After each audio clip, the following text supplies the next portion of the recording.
keep winning, winning. I'ma keep winning, winning. Ooh. I'ma keep winning, winning. You can try to save yourself, but you only go. What's going on, guys? JK, I'm back with another video, and today I'm going to be going over my top 5 offensive linemen for this 2025 NFL draft class. And it could be a guy that's an offensive guard, could be a tackle. It's just main 5 offensive linemen. But before we get into it, please make sure to like the video, comment down below anything you agree or disagree with that I talk about in here, and make sure to subscribe to the channel for future NFL content. We're about a month out from the draft, so make sure to keep up with all the stuff that I'm going to be putting out. Let's go ahead and jump right into my top 5 list.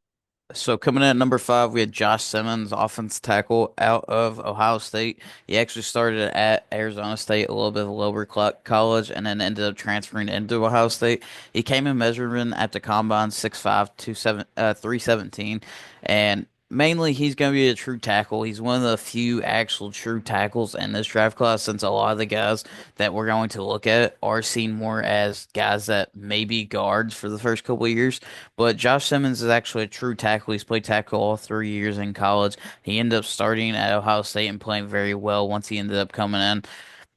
And if you look at his tape, he ends up having amazing footwork and he's very smooth at movement. He gets involved in the screen game quite a bit. Once you get him out into space, he goes out and attacks those skinnier defensive backs and actually does a really good job of locking up with them and just either put them into the ground or get them out of the way to be able to get a couple of yards. We've seen it with Ohio State, their offense, where they want to get Emeka Ibuka the ball very quickly. He's usually the main guy that's out there going and hitting the corner to allow a Emeka Ibuka to be able to get out in space. And then it really shows in his pass set, really, as well, and in the outside zone scheme, how good and how smooth of movement he is. Once he gets involved in the screen game, that's one thing as well. But you can really see in his pass sets when he's able to really kick out of his sets and he stays half a man to the defender. He has great hand placement. And in the run game as well, whenever he's needed to be able to seal off the gap and or climb to the second level. He's able to do that very well. He's able to pretty much get all the movement that he needs to in the run game and pretty much seal. Now he's not a huge run mauler. He's more the outside zone type of guy where he's gonna go and he's gonna go seal off the edge and pretty much turn his butt to the hole and create that gap that he needs to for the running back to be able to get through. But he's able to get the job done in that aspect. He's mainly a pass blocking guy and does very well in the pass blocking and where he's able to get on space in certain screen games. That's really where he excels. He's not really that main run mauler compared to some of the other guys that are higher up on this list. Now, the one thing that hurts him and has him at number 5 is that he did have a season-ending knee injury this past year. It was in the sixth game against Oregon whenever they played, and he was out pretty much the remaining of the year. So we didn't really get to see him his second half of his junior year before he ended up coming into the draft. So that's really gonna hurt his draft stock a little bit, where he could end up falling a little bit.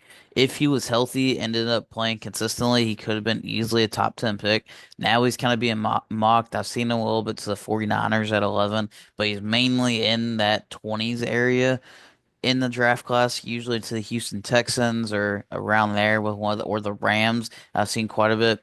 So he's usually in that 20ish area, but he's someone that could go even higher if a team ends up not looking at the injury and feels like that he can come back earlier than what people think. And that's really something that you're really buying on here. If you don't necessarily need him this year, a team could wait and allow him to get healthy and then have an amazing tackle going forward. Kind of like how, and if you look at basketball, Joel Embiid was out his first 2 seasons at the 76ers weight, but once he was finally able to come back from injury, like Josh Simmons could, he ended up being one of the better players in the league, and this could happen here. He could end up being one of the better offensive tackles in the league if you can wait on him and allow him to get healthy.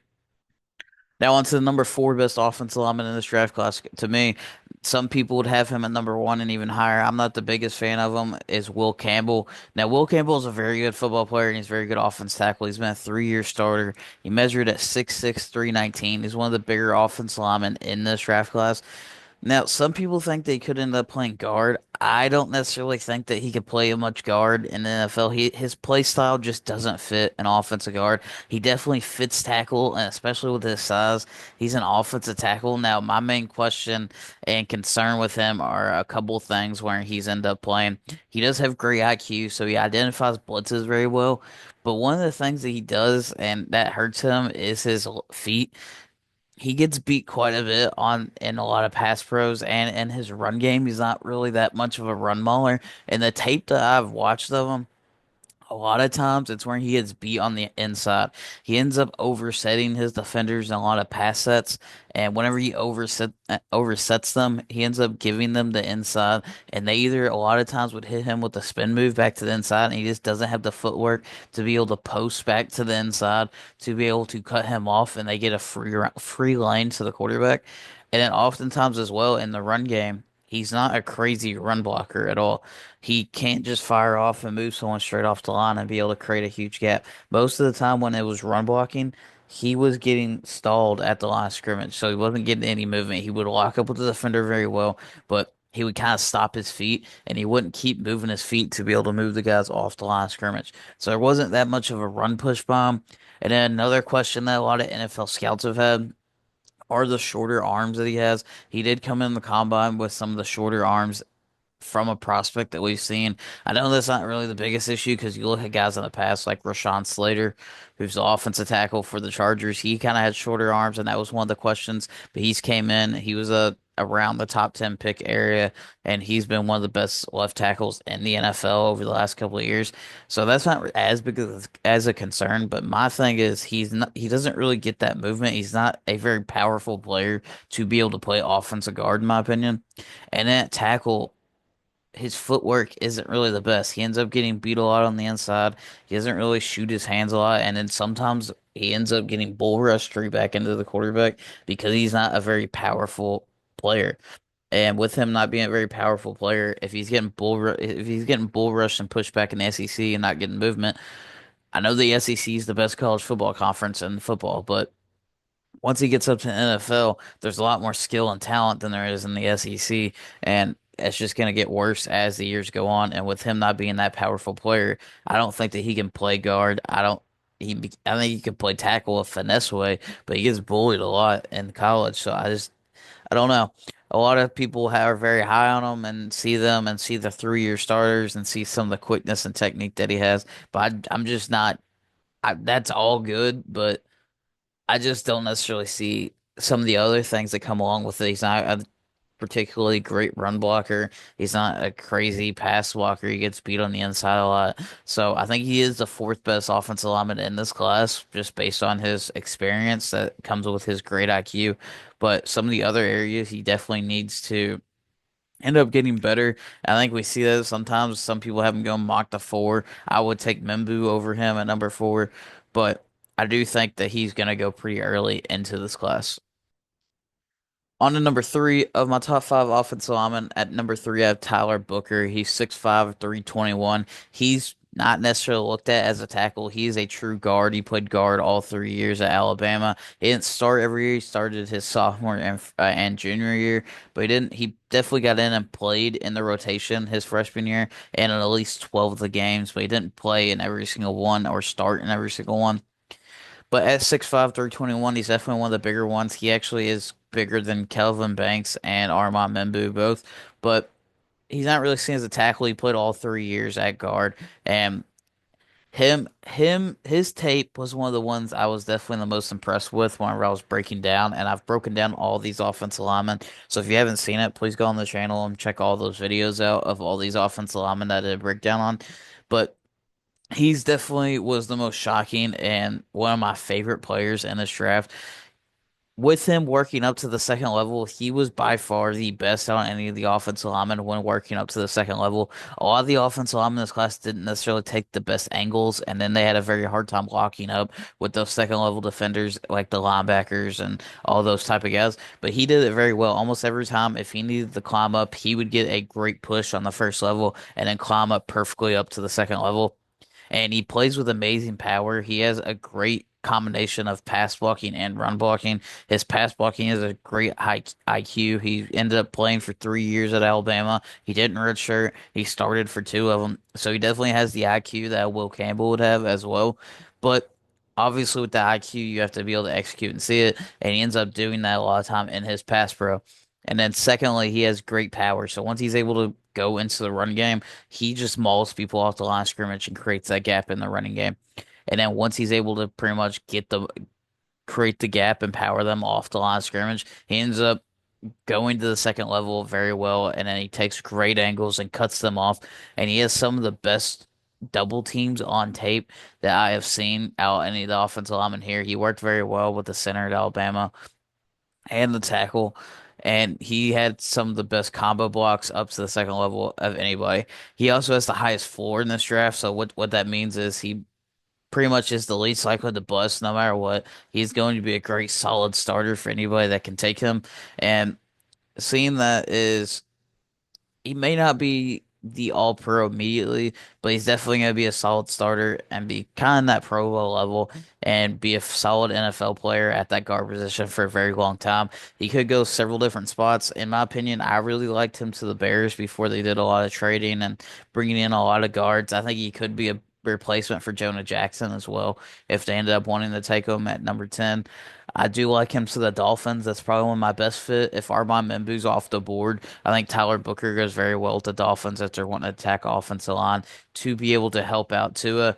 The Arizona Cardinals are another great fit for Tyler Booker to be able to go, and that's a great position for him to be able to help Kyler Murray. So all these teams that need interior offensive line help, I don't think he's going to make it as far down to like a team like the Seahawks, but I think that's the lowest they could end up falling is that point. And another player in here that didn't really get mentioned was Gray Zabel. I haven't really broken down his tape because his tape's a little bit harder to find. So that's someone that probably won't be on this list because of me not being able to break down his film. But Tyler Booker is one of the best interior offensive linemen. He's the best guard in this class. He has one of the highest floors, and he's going to be a very good pro for a very long time for whatever team ends up picking him. Coming in number two, I have Armand Membu. This has been one of the biggest risers of the NFL all season, especially what he did at the combine. He was an absolute athletic freak, and he had one of the best showings about a month ago at the end of February in Indianapolis. He came in at 6'4", 322. He could play both guard or tackle. He reminds me of a lot of Elijah Vera Tucker from a couple years ago, who played tackle in college, but definitely has the ability and the frame to be able to move into guard if you need him to, or be able to stay at tackle and play at a very high level. That's something that's very valuable. That's something that the Jets have used AVT for multiple times, and he's very similar to that.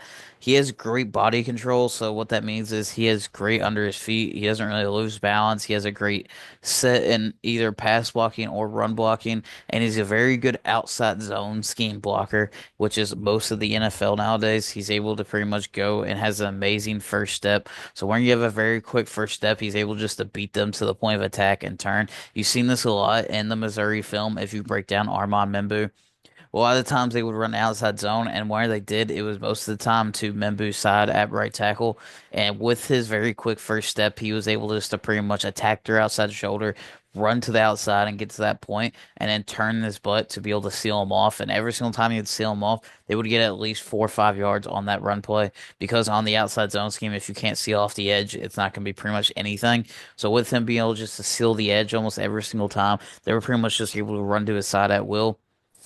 And you could see that in this film with his run blocking on the interior as well. He was able to move people straight off the line of scrimmage, and he had great pass blocking technique. Pretty much anybody that he was blocking would either end up on the ground in the pass sets. He rarely ever got beat in film.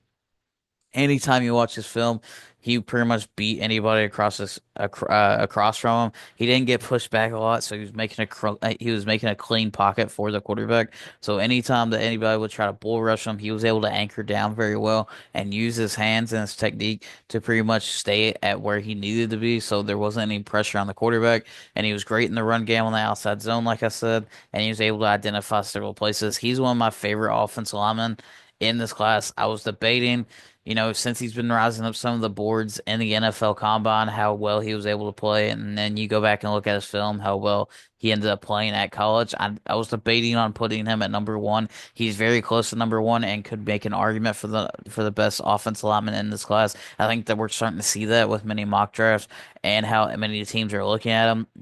Some people are saying that the Patriots are starting to really like him, so he could be in play for the Patriots at number four. I don't necessarily like that pick because if the Patriots pick him, he's going to be playing left tackle, so it's going to be taking him a little bit away where he's comfortable at right tackle. I think the best fit for him would be the Jets at seven, but he could end up falling a little bit farther, maybe to the Bears at 10. The 49ers could be a team and play for him in that area, but I think he's definitely going to be a top 10 pick.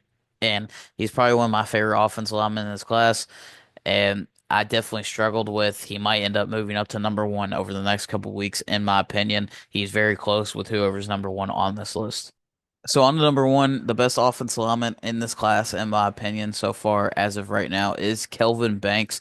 Kelvin Banks, in my opinion, is the best all-around tackle in this class. He is a little bit shorter. He's 6'4", 320, but I'm not really concerned like that. He doesn't really play at that size. He was a 3-year starter at Texas at left tackle. And I think he's the best all-around tackle in this class because he can do everything that you'd want him to. He's very powerful in the run game. He moves guys off the line of scrimmage. Like I've said with a couple other of these guys, he has a very great pass pro. He's very quick, has great feet. He has great control of his body. He has great use of hands whenever it comes to pass pro. And a lot of times in his film, you could be able to see all these things. He barely got ever beat to the quarterback. He doesn't really get pushed back a lot. If there is a concern that you can pull with Kelvin Banks, it's that he's not a crazy athlete, and sometimes he can get pushed back a little bit into the quarterback when he's getting bull rushed by some of them defenders. But most of the time, he's able to come out and execute what he did at the NFL Combine. He didn't really do a whole lot. He didn't really work out a ton. He wasn't a crazy freak at all with any of his measurables, but he's a very solid football player. If you look at his tape, he has fallen down the boards a little bit. Some other positions have kind of passed him a little bit, and in most mock drafts, he is being seen at right now in the teens and early 20s when he was in the top 10 just about a month ago. So he has fallen down the boards a little bit, but that means that some team is going to get a very good football player and a very great starter at left tackle. I think he is the most true tackle in this class compared to anybody else. If you look at his pass set, he's great. He has great shoot of hands. He gets the hands straight into the player's chest, and he's able to move, whether it's a kick step or a post step, to the inside or the outside when the defender's attacking him. He's able to create the pocket very clean, very clean.